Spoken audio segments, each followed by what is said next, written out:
Ku bifuza kugera ku bwiza bitabahenze, habonetse umuti buri wese yabonera ubuntu, uwo muti ni inkari. Kunywa inkari nk'umuti ugeza ku bwiza ariko si ibya vuba. Abaroma bazifashishaga mu gutuma amenyo yabo yera, mu kinyejana cya 18 mu Bufaransa baraziyuhagiraga, naho mu Buhinde ho bakundaga kuzifashisha nk'umuti.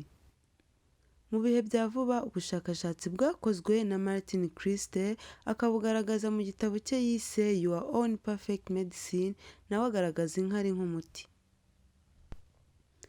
Ese inkari zaba zituma umuntu aba mwiza? Umuntu ushobora kwifashisha inkari azinywa, ariko icyo gihe biba byiza nanone iyo anyoye igikombe kidafunguye cy'inkari ze za mbere za mu gitondo akibyuka, ariko nanone umuntu ashobora gushyira nkeya ku biheri byo mu maso kandi bigakira. Aho iki gitabo gisohokeye rero, umubare w'abantu bifashisha inkari zabo mu kwisiga waba ugenda wiyongera.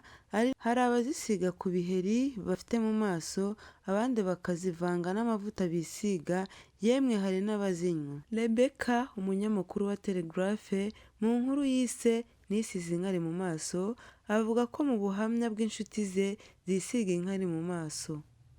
Umwe muri izo nshuti ze yagize ati, "Inkari ni umuti mwiza ukiza ibiheri mu maso, wifashishije imwe mu miti yabugenewe ihenze."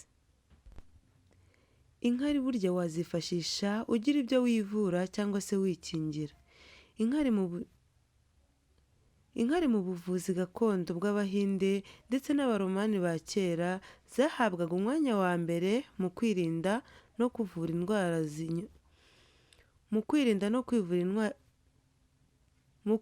kuvura indwara zinyuranye, zaba iz'uruhu ndetse na kanseri zinyuranye. Ubushakashatsi bwa vuba bwagaragaje ko gukoresha inkari zawe bwite, by'umwihariko iza mu gitondo, bifite umumaro ku buzima bwawe. Inkari zawe nk'umuti, banza umenye neza ko utarwaye indwara ziterwa na bagiteri cyangwa imiyege. Muri zo twavuga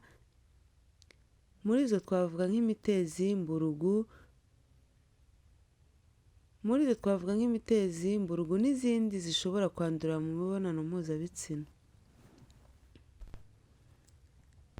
Reka turebere hamwe ibyagaragajwe n'ubushakashatsi. Gukoresha inkari zawe mu gitondo mu koza amenyo bikuraho ingese. Gukoresha inkari zawe za mu gitondo nko koza amenyo bikuraho ingese. Gukoresha inkari zawe za mu gitondo nko koza amenyo bikuraho ingese.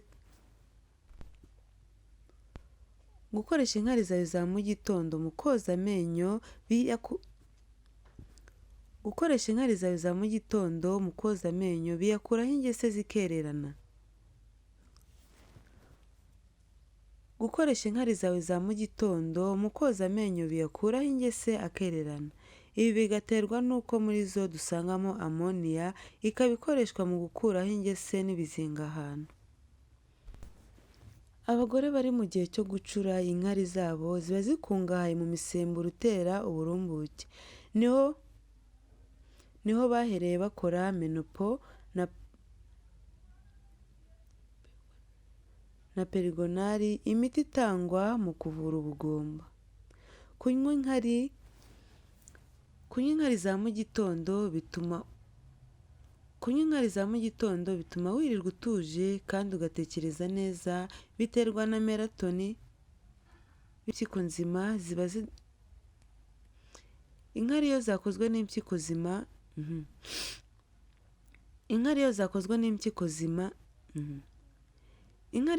n'impyiko nzima ziba zidafite inenge cyangwa ubwandu.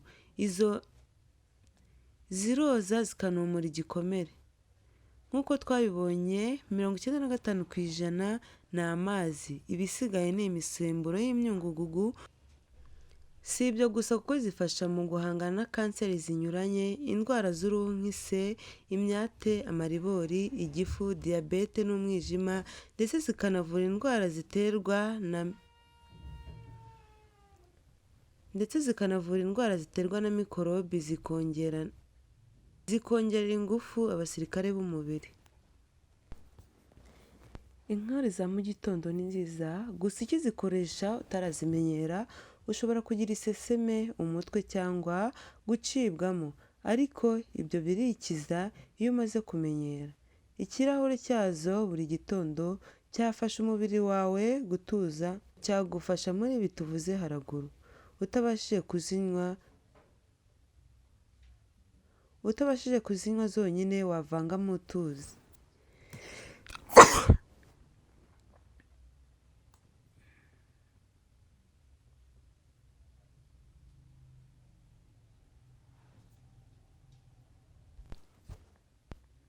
Twibutse ko ari inkari zawe bwite kandi utakaraba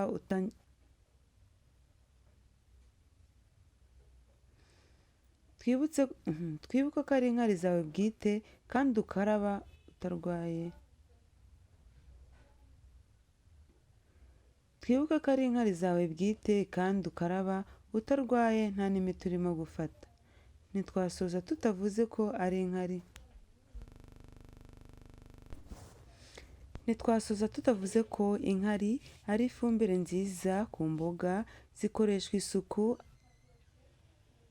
Ntitwasoza tutavuze ko inkari ari ifumbire nziza ku mboga zikoreshwa usukura amakaro n'ibindi byose bikozwe muri seramike.